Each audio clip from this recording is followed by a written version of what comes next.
that were ranked in the top 25, but those teams lost.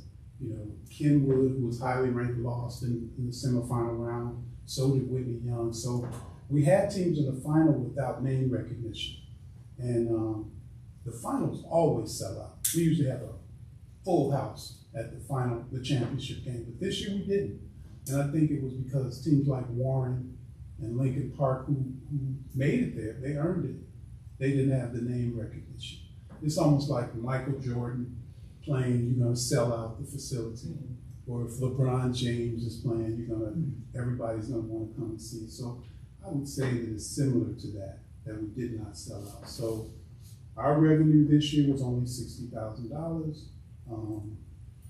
So in our account balance, based on what we started with last year, we should have $77.5 left. And that number could change because we do have some pledges from people who say they will contribute to the tournament. And the $60,000 is supported by this document on page 2 that I received from the business office. And it shows the cash sales and the online sales to a certain extent. It also shows concessions, the cash intake. We did get a report from the online service, GoFan, that showed us all the online sales and all of the concession sales that took place online. So if you look at the next page, you see the holiday tournament cash sales on page 3, and then you see the holiday tournament online ticket sales. And somewhere around 41,000 for tickets and 15,000 plus in cash for online concessions. Go to page 4, and then there's the cash concessions. And we threw in some programs and came up with a total that was just under $60,000. If you continue on, I turned in the staff expenses, receiving it from the budget office, showing how much we paid each group. The security staff was $25,000, which was significantly higher than it had been in the past. Food service was kind of a new group that we paid. I think they were paid by operations last year. And then the general holiday tournament staff was $15,000. And there are probably a couple more things that we have to pay to really be complete with everything. But I think the figures are pretty close to where we are, with looking at last year and then looking at what we started with this year and what we have now. Just the questions that were extended to me, I'm going to take a moment and respond to those. Of course, there were no sponsorships purchased this year. Last year it was approached 20,000 sponsorships because we actually had more time. But I have prepared a sponsorship packet that we would like to start now, really early to ensure that we get that support this time around. Local businesses and companies are interested in supporting the tournament and have expressed to us that they would like to. And so those are the people that we will target when we solicit. We'll target the local businesses. We'll target vendors that we patronize throughout the school year. And we'll try to bring in sponsorship and donations to build up our budget and pay for the tournament without the district having any expense.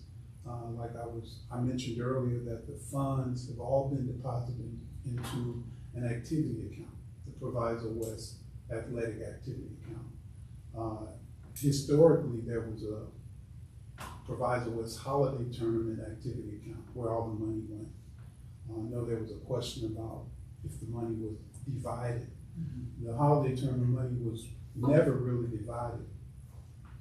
In the past, like 20 years, for 20 years, there was a booster club at Proviso West. So the booster club handled concessions at the holiday tournament and throughout the school year. And the booster club would give an average of $20,000 that would be split between all the clubs at the school. So I think about 3 years ago, the booster club was disbanded.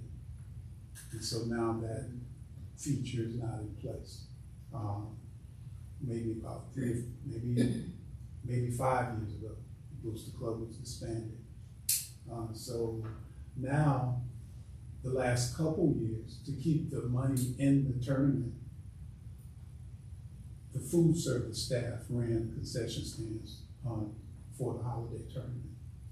So it's been a change, but I know that question came up because years ago, the Booster Club did give money to clubs after the holiday tournament and then after the sports season, because they ran concessions at Proviso West all year.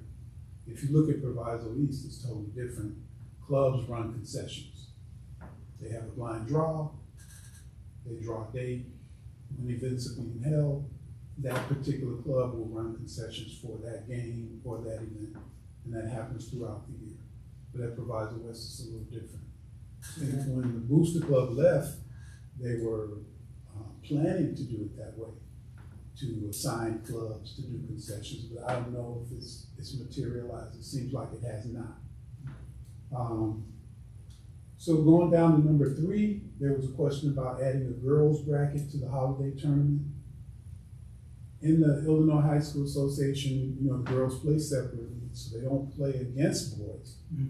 But if we wanted to entertain the idea of adding a girls tournament, we could. There's some adjustments we would need to make. We would probably have to bring in a second court so that we would have 2 courts available. And it's been done before. There were 32 teams in the holiday tournament maybe 7 years ago. And they did bring in an extra floor and they put it in the field house at Proviso West, and they did run the tournament that way. So if we did add a girls bracket to the tournament and wanted to run it during the same days, you might need an additional court to accommodate all the games that would have to be played, because right now you're playing 28, so you would be playing like 56 games. It's a 4-day window. That's a lot of games.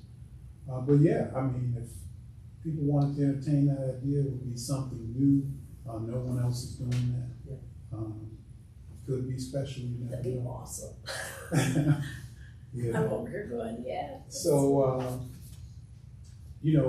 one of the other factors that impacts our revenue or participation is the fact that there are 3 other tournaments in the same vicinity going on the same days. You have Hinsdale Central, you have York and Elmhurst, and then you have ICC Prep. So that's 4 holiday tournaments going on at the same time. So now local schools who might have come here regularly may go to one of those 3.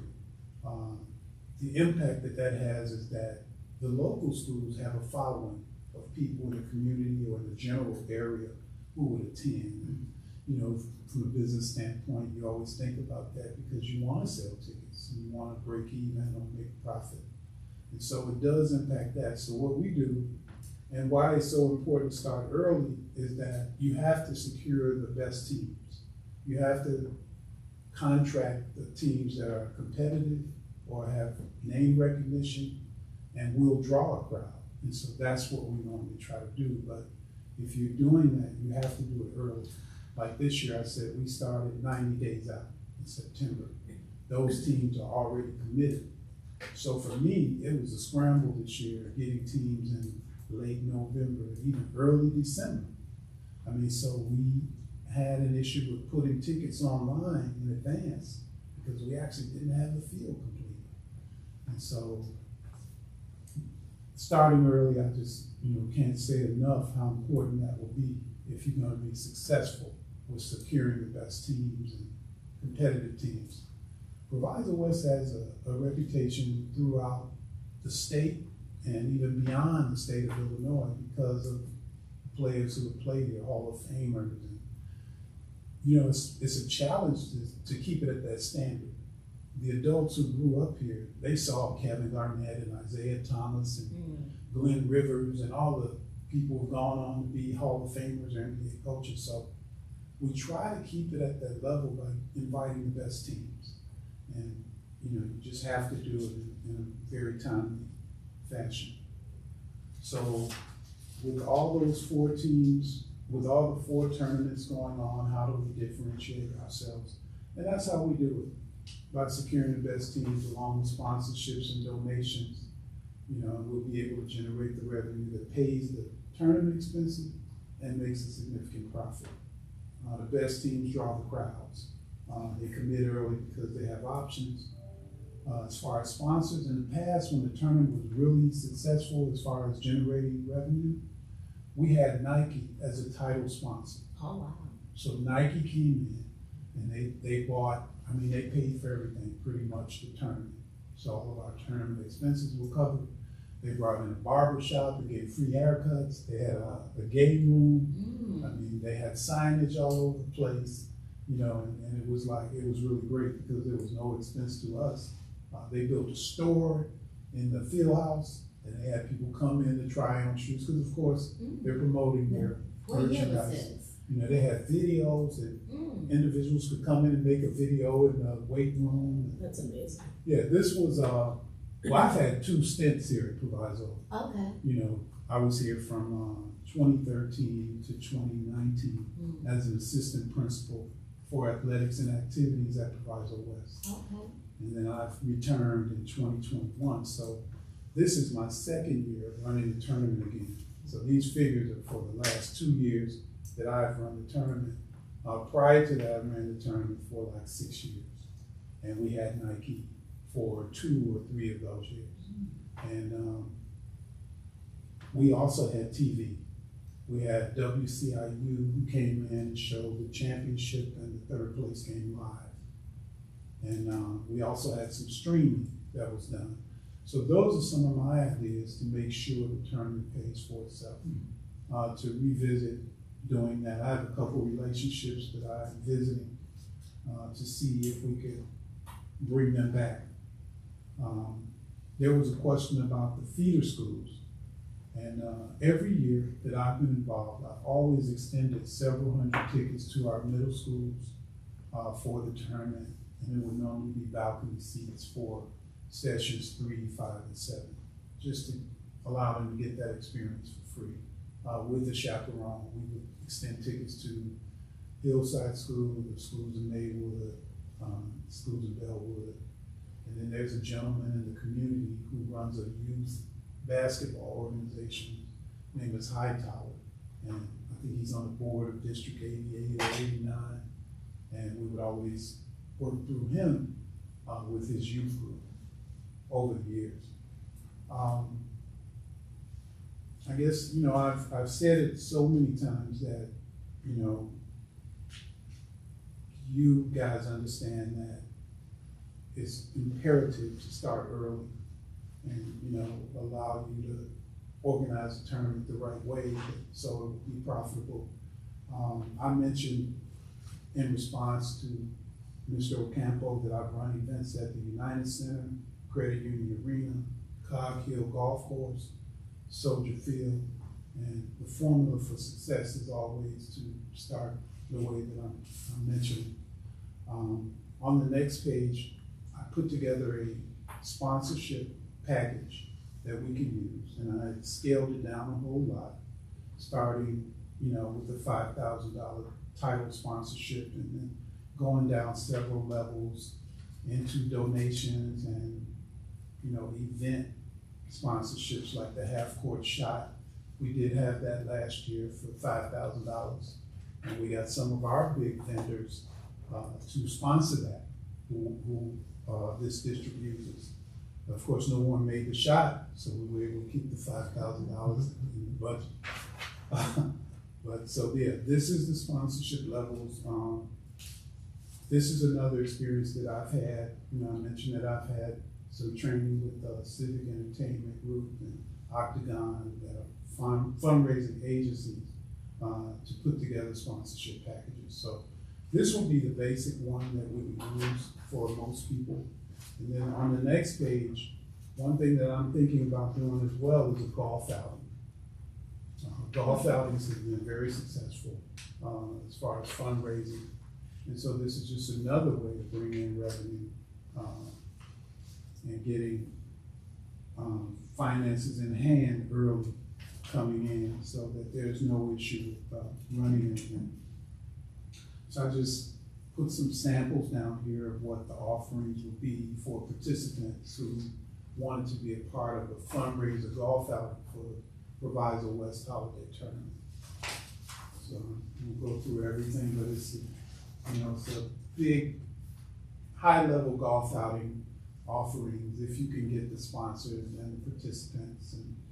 And I think we would always go to Cog Hill, which was a big place for the Western Open, and we would always try to time it so we would go after Tiger Woods had played there. And so all the people want to come and play on the famous course, Dub's Dread, which is very challenging.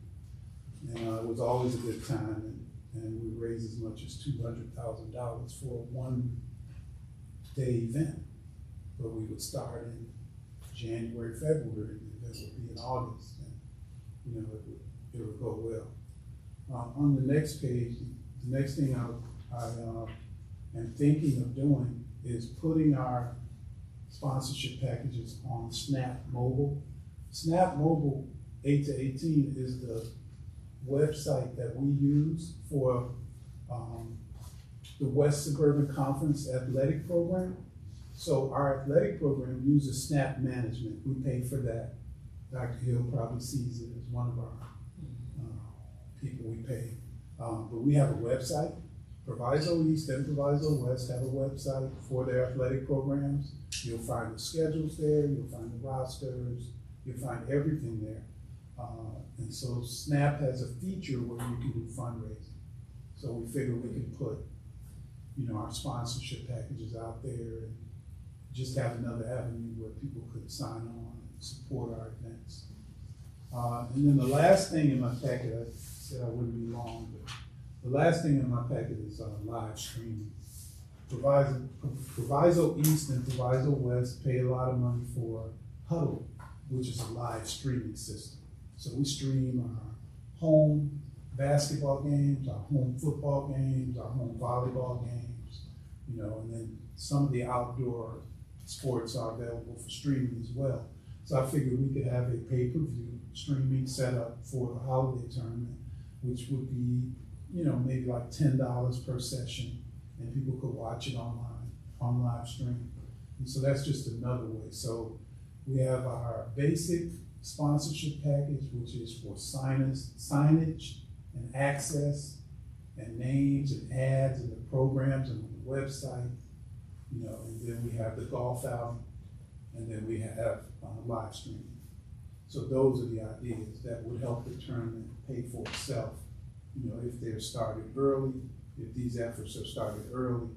We're in February already, so at least by March to really get these things going. I think that, if we're looking at an account balance of $77,000 and we're spending about $100,000 for the tournament every year, we could easily cover the cost and generate revenue with these efforts. So that's really all I have. Is there any questions?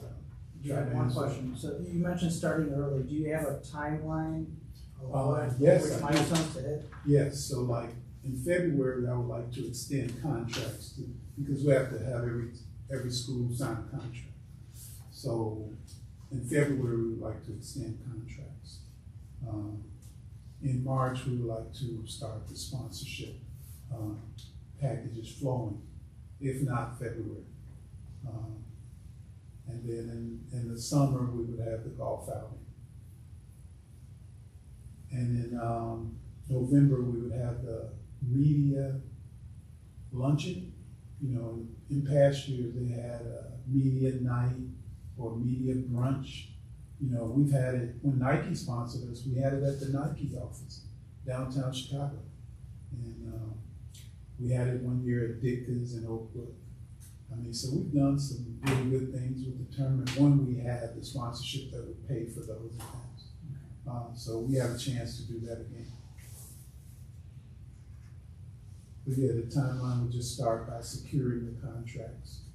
And then it would allow us to do things early, like get the tickets printed, get the tickets online, do all the things in advance that we need to do, 90 days out. Only way I was able to do it is because I knew some schools that would come to play, but it wasn't the type of field that Proviso West is known for having. So you're thinking this month, sending out, I don't know, however many, Yeah, 16 contracts should go out. okay. And if there are people who are discussing having a girls tournament, I would be willing to talk with them. Work on setting it up possibly. But there's a lot of man hours involved. And, Dr. Watson Hill knows that we pay the secretary some overtime to help us put things together over the months that we worked on it. Okay. It's a lot of man hours in addition to the work that you're doing every day in the athletic program. Just a lot of man hours with communication and exchanges. In a previous year, I mentioned raising $200,000 for a one-day event. We hired someone to be a solicitor on behalf of the program, and they were given a percentage, a small percentage of the sponsorships they secured. So, Would you consider having a committee of community members, like local businesses I think and parents that would help? I think that having a committee would be great because you could assign a number of different duties to various people. When I look around the state, when I look at the oldest tournament that's going on, it's Pontiac. The Pontiac tournament is almost 100 years old. And you should just see all the sponsorships that they have. I mean, every business in town is sponsoring this event. And the committee is made up of volunteers. No one is being paid, they're from the community. And these people are volunteering their time to make this event, the best it can be. And Pontiac is actually the top tournament in the state right now. Proviso West has been the top tournament for many years. Mm-hmm. They have more talent than anybody ever had. But right now, for longevity, effectiveness and recognition throughout the state, the Pontiac tournament, which is about 100 years old, is the top tournament. And they have a committee of people who are volunteers, which is impressive. And they have if you ever go online, or I could show you all the sponsors they have. It's ridiculous. Well, hopefully we can get there, so. Yeah, Yeah. we have a chance. Proviso West has a great history. Yeah. And a lot of people want to come here. During that 90 days, some of the people I call, they say, "Oh, I wish I heard from you earlier. We already signed for Rockford or wherever they were going." So, And now's the time to get them, right? So, it is. Yeah. I've said that enough. I won't say it again. But thank you all. Yeah, If there are no thank more you. questions. Sorry for taking so much time. It's Valentine's Day. That's good stuff. Okay, no questions, so thank you. I can. Well, you're welcome to stay and, Ms. Ring, if Absolutely, you can you have the floor if you want to talk about, behind the wheel go. and You bet. I will do that. I'm gonna screen share so that please. this might make this a little easier. You got me? Thank you so much. All right, so I will give you all a quick update on what I've got going on here with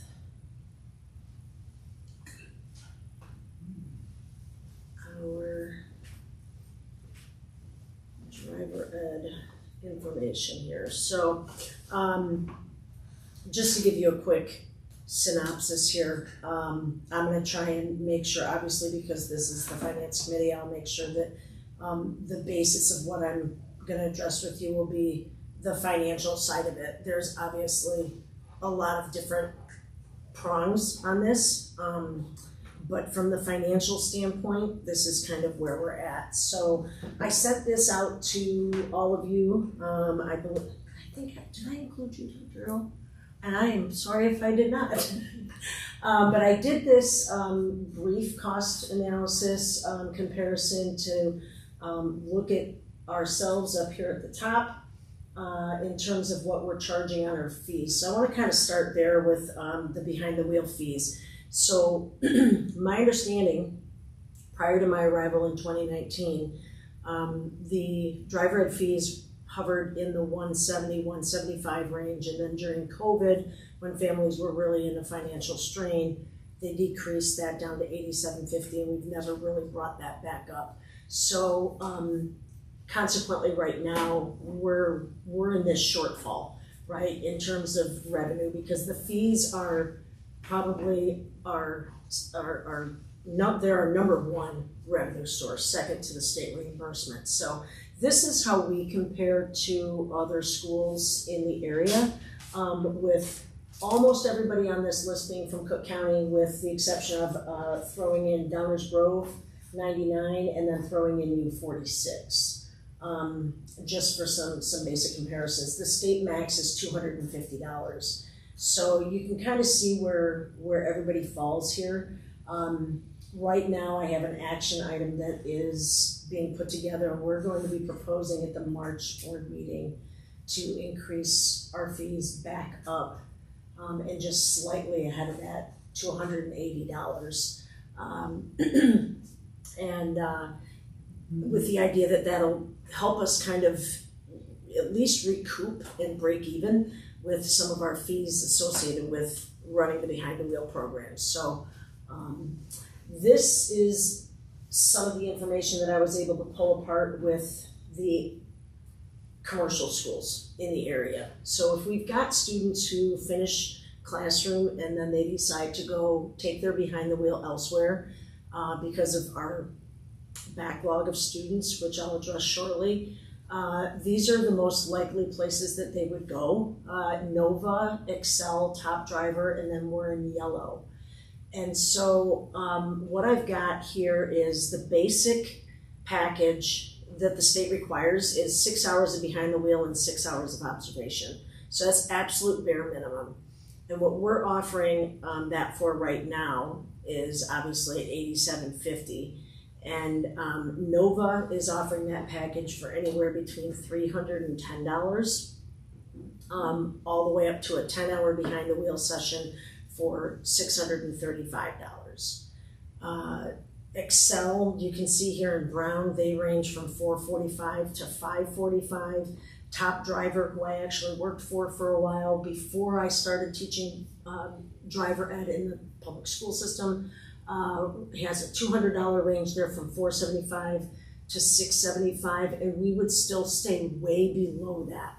So even though it looks like such a huge jump, I think in comparison to what the alternative is, we're still substantially lower than what we would be asking anybody to go pay if they went out to a commercial school. We do have kids within the district that just say, hey, we're gonna go pay commercial.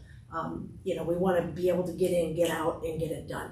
The one advantage that they have at the commercial schools, obviously, is that they can afford to do that, right? So they're a for-profit agency, we are not. So that hopefully gives you a little bit of an idea as to where we kind of used the area market to kind of gauge, and then also obviously using the other school districts in the area and within Cook County that kind of compare within our student body. So our district right now we're at one of our lowest percentages right now. We're just shy of 24% of our student body being in low income. So we're below the 25% mark.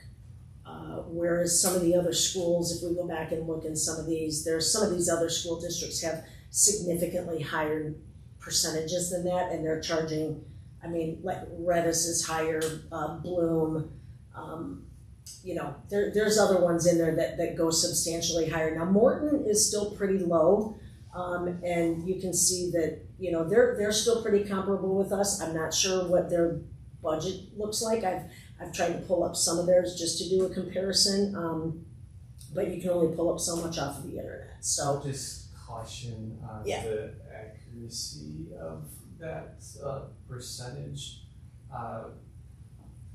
Is the report card not accurate? I would just question it when we moved over to our CEP program. We were free and reduced throughout the state.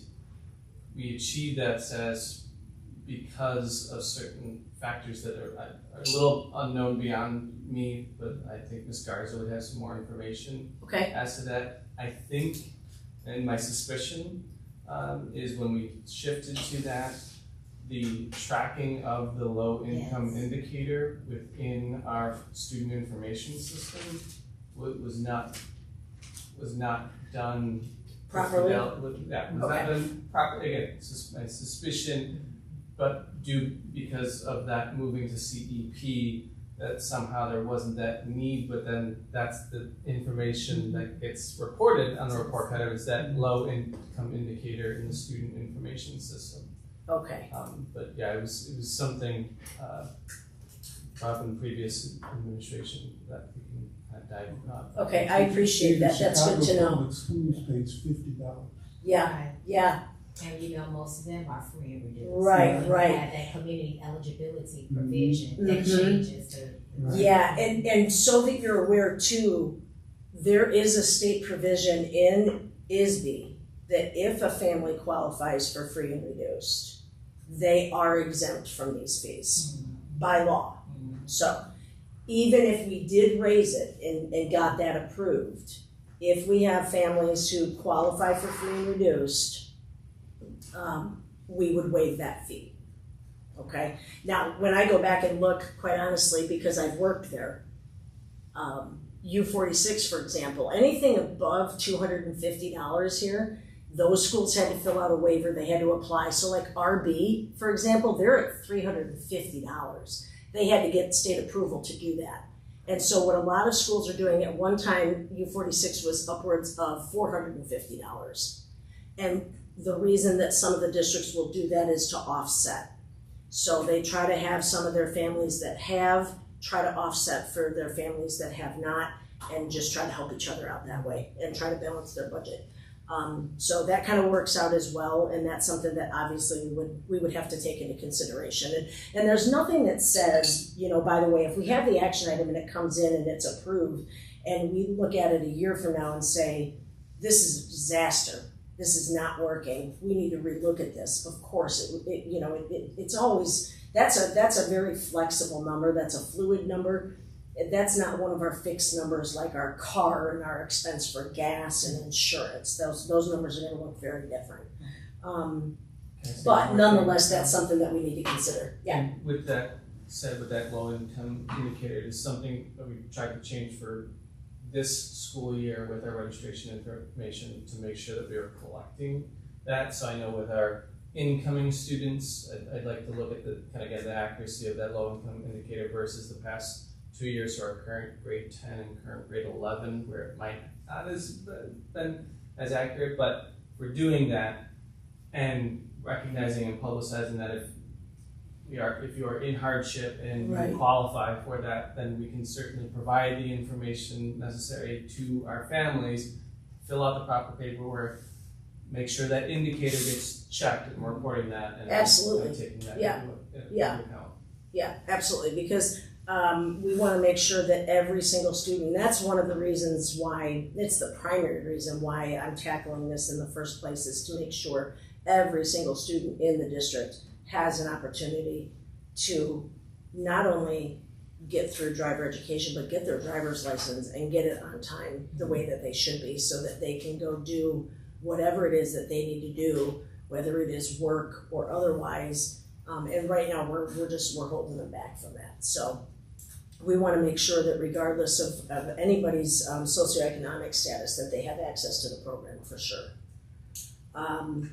So one of the things that I noticed too, and I pulled just a couple screenshots just to show, but thank you so much for your future 5-year budget. There are lines for everything. I was so mind blown and so happy to see that, because when I go back and look, there is nothing for driver ed.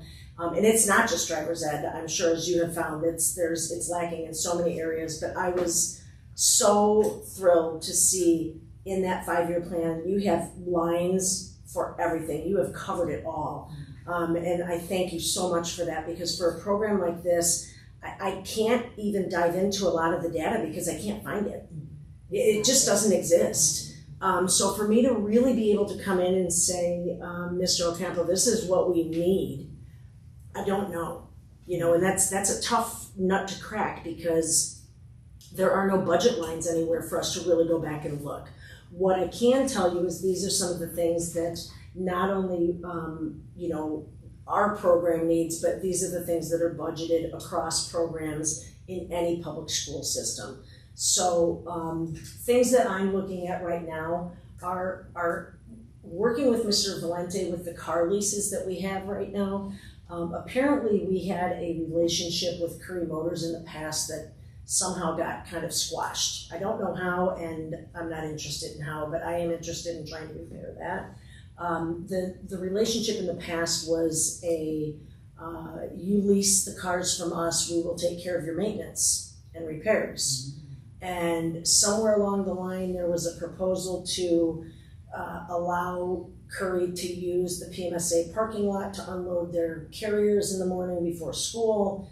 They were told no, and Curry went, "We're done." So I'm trying. I'm gonna try and reach out to them and see if we can maybe work something out, because we do need additional cars, and we're going to need to replace some of our cars.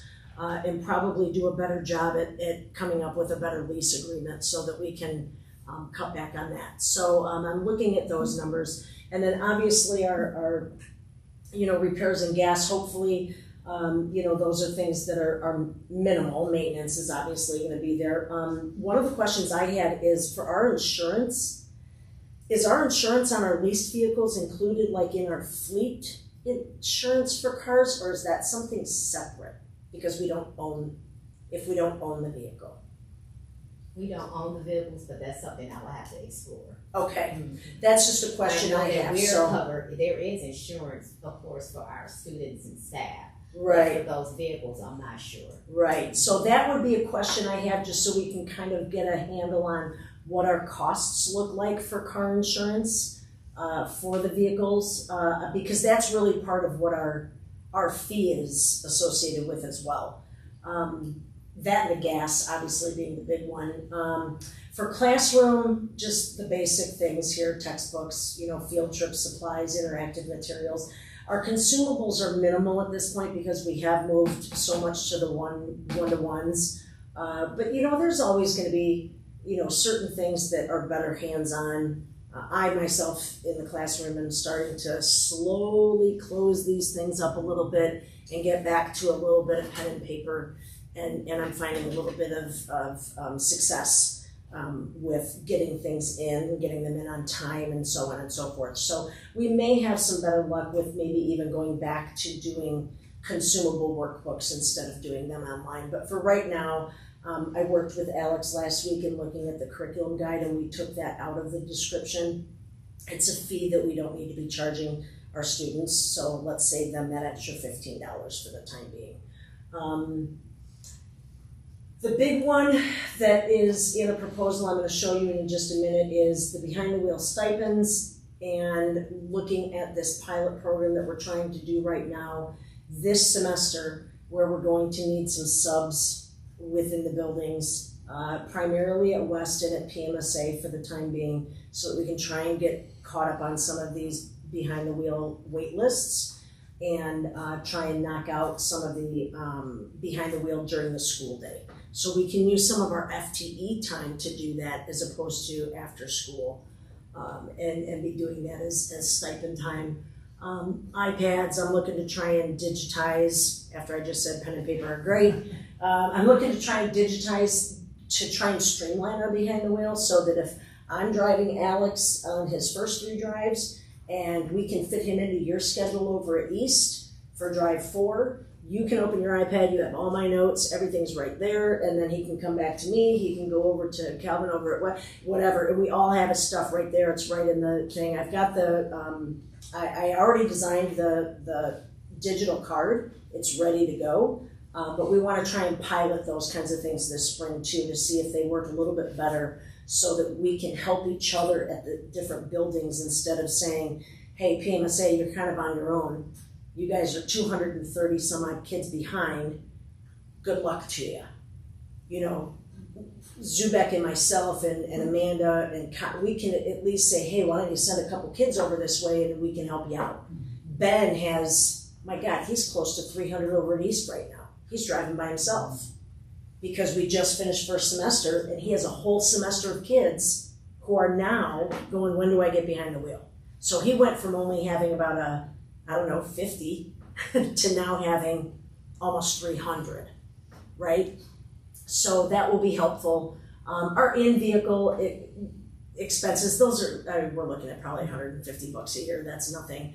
The simulators is going to be the big one. So looking at trying to get that waiver approved in the fall. Our waiver did not get approved this winter. And will not go to the General Assembly March 1st because it was missing some information. So I'm gonna handle that and get it taken care of so that we can get it to the General Assembly for the fall semester. I'm trying to look at that as the glass half full. It gives us time, it gives me time to try and just get our ducks in a row, get organized, and not feel like we're scrambling quite so much. In order for us to use the simulators towards some of our behind the wheel hours though, we have to have them, right? So we have 10 at East and 10 at West. Ideally, we'd like to add 5 more at each of those buildings, so we have a total of 15. Most of our largest driver ed classrooms are hovering in that 30 range. I don't know over at East, I think Ben has said his biggest are about 30. Most of mine are more like 26, 27. Zubek's got a couple that are 30, 31, but at least if we have 15, we can split our classes within the room, and that half of the room is on the simulators, this half of the room is doing their book work, or they are working on, some other material. And then on the next day they can flip so that we can hopefully start accumulating hours there as well. And that, between that and driving during the day, we can chip away at these hours and get ourselves up to speed and hopefully never be back down in this hole again once we get ourselves out. That's going to be the biggest expense because PMSA doesn't have any. So they're going to need 15 of them. So we're looking at, you're looking at purchasing 25 simulators. So that's going to be that's a massive expense, but it's a one-time expense. It's necessary. We've gone through the protocols for getting the waiver taken care of. So now we have to make sure that we have the machines available to us to be able to utilize them. And of course, they come in different ranges. At East and at West, we have more space to utilize, right? So if we wanted to purchase, listen to me, if we wanted to, or if we were allowed to purchase cockpit versions, which are certainly far more beneficial, we could utilize those in our building because we would have space. And then we could shift some of the desktop simulators over to PMSA because we already own those. Now, those are a lot more expensive, but they're also going to be far more beneficial. We just don't have the space in this building for that size of a machine, especially for 15 of them. We just don't. I've talked to Pete, even in my 4 years here in this building and trying to speak with building administrators who were here, it was very difficult to even just come up with a room for us to have class. And the room that they were using is shared with health. So they have found now, I think they're on the second floor, and Ms. McCormick has felt pretty confident that that room is big enough that with the desktop versions, they could easily get 15 simulators. And she's done all those simulators over at East for years. So I trust her judgment 110%. She knows better than I. That she could easily do simulators and classroom work in that space without any problem at all. So that'll be a big one. So that's kind of some of the stuff that I'm looking at in terms of the budget. Here's what our wait lists look like right now, just to give you a visual. For the fall semester, and then of course our spring semester is coming up. So those are not waitlisted right now, but they're coming. Right, so that second section there is what's in the classroom right now. those kids are probably gonna end up with their permits somewhere in the next, anywhere between the next 4 to probably 8 weeks. So they'll end up getting tagged on. By the time we add all of that up, hopefully we'll be able to chip away at some of those other columns. The juniors and seniors are slowly getting chipped away at. PMSA got rid of all their seniors off their list, so that's kind of nice. And then East and West are getting pretty stinking close. So hopefully we can get those guys taken care of and start dipping into the fall semester kids by fourth quarter. And then the ideal would be I'll flip back to this graphic in just a second, but the idea would be, to take of those 800, right? That's gonna include this semester. Of those 800, if we can go back and we can say, we're gonna take these kids right here this spring semester, and we're gonna have them be able to knock out approximately 1.5 to 2 hours of their behind the wheel time during quarter 4, this wait list is actually gonna shrink, because even though the number of students are there, they're only going to need to come for approximately 4 hours. So the number of after school drives that they're gonna require, which is additional pay, right? We're looking at trying to do it during the school day, and trying to come up with who would manage the students while they're in the classroom is part of what Mr. Valente and I are going to meet with Ms. Martinez tomorrow and see what we can come up with. But that gives you an idea as to what those numbers look like. So right now we're I've been talking with Dr. Ward, and before Dr. K went out on medical leave, we were trying to put into place an immediate change in the behind the wheel pay. We can't get anybody. Nobody's willing to come here and work with us except for our own teachers, because they can go anywhere else for, 50, 60, 65 bucks an hour. So we want to see if we can get at least a quick approval to change that behind the wheel rate immediately, and not wait for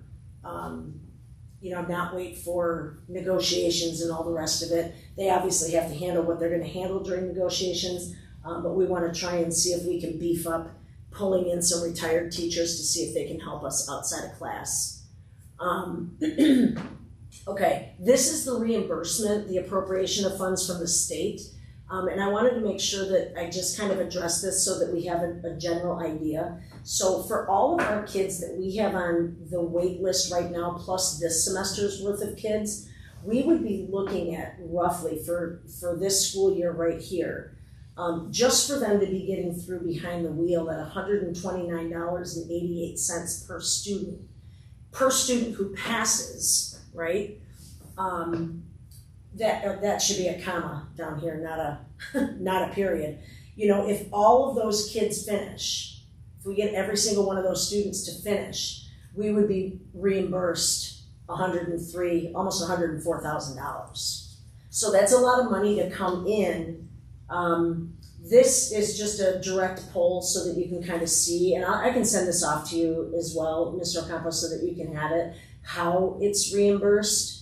I'm still kind of learning how this is done and when it's done. I think it's done a year. Is it done a year in the rear? I think. Yes, it is. Yes, it is. Yeah. So the other thing that I'm trying to do too is figure out something that works a little bit better for our kids in the classroom, because we're trying to front load driver ed and get them through the coursework curriculum in the front 9 weeks. It really does not leave a whole lot of room for screwing around and not getting stuff done. So if students are not hitting their mark, I met with Dr. Gottlieb in my building today to try and brainstorm ideas as to how can we drop them out of driver ed to save them from a failure and get them into either a PE or a safety course that they can pass, earn their credit, and not be in a situation where they're behind the 8 ball because they haven't hit their 30 hours for the state. So, you know, that's gonna hit us a little bit on the classroom reimbursement, but the big one is the behind the wheel. So if we can get these kids through and get all caught up on that, that's a lot of money that's just sitting there waiting to be collected, you know, by our district. So that would be helpful. So this is the pilot program that Mr. Valente and I are working on right now, and this is what I've been getting at. Quarter 3 is being spent, and I've put this out to the teachers within the district who have Drive Red right now. We've got a couple of concerns, and we're going to try and work through them, but we're going to try our best to get through as much of the coursework during quarter 3 as possible so that we can get approval, which is what we're trying to work on right now, to do some of that behind the wheel during quarter 4, during the actual class period. But we need approval so that we can figure out who and how are we going to pay them a sub rate to take care of them while, you know, if I can only take us in the car, who's watching the other 27 and what are they doing? So the idea is to put them in the simulator room because that's self-guided. We're not using it for behind the wheel hours right now, so it's okay.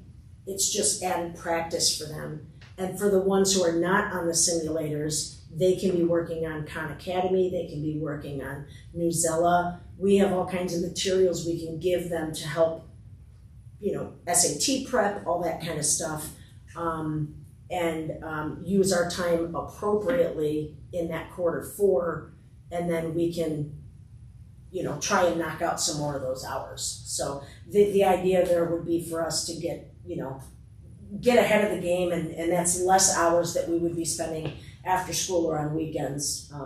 You know, and all the staff, by the way, is on board with this for the most part. I mean, nobody is coming up, because we had a meeting and nobody said, I gave everybody an opportunity, do you feel like this is taking away your extra hours, opportunities to make extra money? Absolutely not, because there are 800 kids who need 6 hours apiece. That's an obscene amount of hours that we just can't do. So everybody's on board with it. We just need to get approval to do it. So I pulled these just out of the 2022 budget, just to kind of give you an idea as to why it's so perplexing. And I'm sure, Dr. Hill, you've seen these, but like, for example, here in this revenue section, we have nothing. I mean, it's blank all the way across. Absolutely nothing was put in. And that goes back, I checked every single one of them that is online as of right now. 2018, 19, 20, 21, 22, 23, nothing.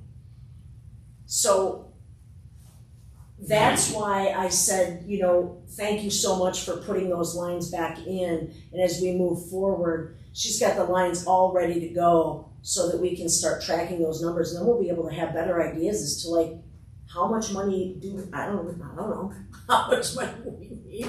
I have no idea. We are planning to have budget meetings within the next month or so with each department. Okay. And there is this tool that I plan to utilize this year, where we're going to every department where they will have an opportunity to see what allotment can possibly be set aside for their area. Okay. So we will ensure that driver's ed will be a part of one of those departments that we will allocate some funds towards. Okay. But Super. that will take place in March. I can't tell you how much. Sure. But I am working with an outside agency now where we're going to upload. Every department will be able to see what they have online. You go in, this is your allocation. You tell us where you want these allocated dollars to go. Okay. And based on that information, we will float that information into our budget for the upcoming year. Okay. So that's the That'll be next super couple helpful. of months. Yeah. Right now, it won't be a lot now, Ms. Stewart. Of course. But, Yeah. but at least it will be more than what you have been given. Right, for or the at least last just couple have an of idea as years. to At what least we're a working start. with. And Right, I will right, base right. that amount based Right. on what the amounts from ISBE been giving you over the years, if Yeah. that makes sense. Yeah, for sure. Now down here, you know, I pulled this one too for, you know, expenditures. Some of these expenditures are in here for this year, Mm-hmm. you know, but only 73,000 in salaries. That's impossible. I mean, I don't know where that number came from, but that's crazy town. Like, one teacher makes more than that. The only thing that makes sense to me and you might be able to help, is they're not counting our FTE because we're not doing behind the wheel during the day. But at the end of the day, there's still salaries that have to be in there because we're still teaching the class. Like, I look at our total of 95,778, and I look at a comparable, totally different income level school, but in our area, their total budget is like $615,000. Right, but I believe if my memory serves me correct, this behind the wheel is not a full-time FTE, right? Correct. It's a stipend position. Correct, that's a So, stipend, so yeah. because it's a stipend position, that dollar amount is pretty much accurate because the stipends would come from a regular account that you're thinking of. It will come somewhere else. Okay, so stipends this come is from a only separate our account. behind the wheel hours, is Mhm. that what I'm That's saying? it, that's it. In other districts, Okay. it's an hourly rate. Exactly. Okay, Right, so here it could be stipend, it could be hourly, whatever the CPA says. that's why I how put this that works. in, I'm like, I need to ask, because if you I didn't gotta- put it that's in there, why I wouldn't that know. is, right, because during the day, you're technically FTE is not behind the wheel, full-time educator, certified teacher. Right, You teach what during the day? driver ed. Right, drivers, Mhm. so that part, the driver's ed salary is coming from a whole totally different pot of money. Right, Okay. okay, yeah. And so, so that makes sense. And so when I'm looking at those other schools, like an LT or a Hinsdale, they are driving during the day. Right, they're doing everything. Downers during Grove the day, so is that- driving during the Right, day. so that would be right? considered the FTE. Right, But in your Thornton, case, they're it would- driving during the day. Exactly. Right, Mhm. okay, Exactly. all right, that makes sense, thank you. And then this is the other one that thoroughly confused me, and I thought I'd throw it in just for sake of conversation, in hopes that you could shed light. So this is the allocation report from the state. This is the latest one that they have out. They don't have the 22-23 out yet. So I'm just looking at those three lines because they're by each other, right? You got LT, RB, and us. And I'm noticing that, like, for their revenues, let's just look at the revenues. They've got their total revenues. We only put in the amount we're charging per kid. So I think our numbers, as far as the state is concerned, are way off. So I wanted to bring that to your attention so that when you do talk to Jonas or whomever at the state, as you're kind of picking this apart and learning about how these reimbursements work, I would question whether or not the data that our district provided them was accurate, And so that we're getting the right reimbursement. right. And my question would be, who was completing that report? Correct. Right. So that's where we need to start. Yeah. Who It's in completed? Iwas Right. still? It's in Iowa. Who Yeah, it's completed in the Iowa, report, so it's a question of where, and what information. did who's they doing the use? input. Exactly. Right, But- so that it can be put in right Exactly. moving forward. Exactly. Because if we're looking at this and we're going, our per capita for kid is $33 in the red,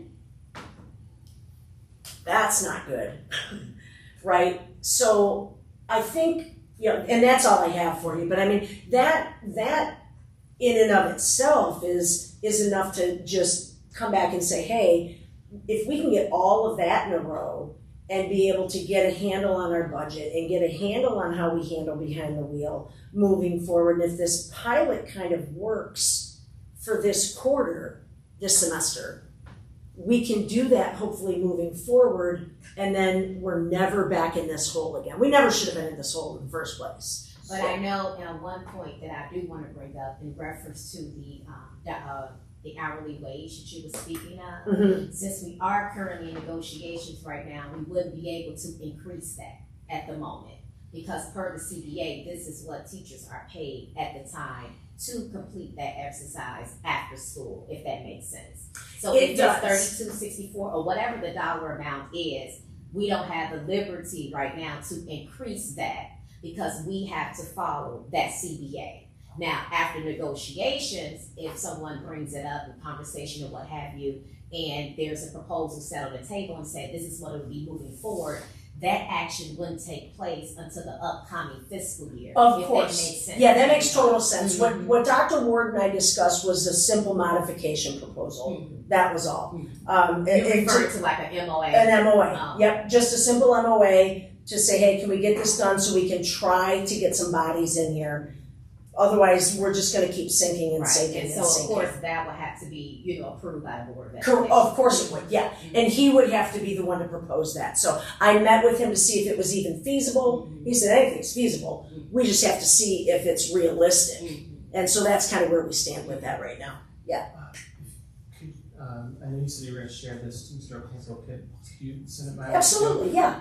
And I only ask because I tend to have my hand in a lot of different IWAS systems. I heard you mentioned Jonas, I think it's Jennifer. Jennifer Jonas, yeah. Okay, so I'd be happy to help.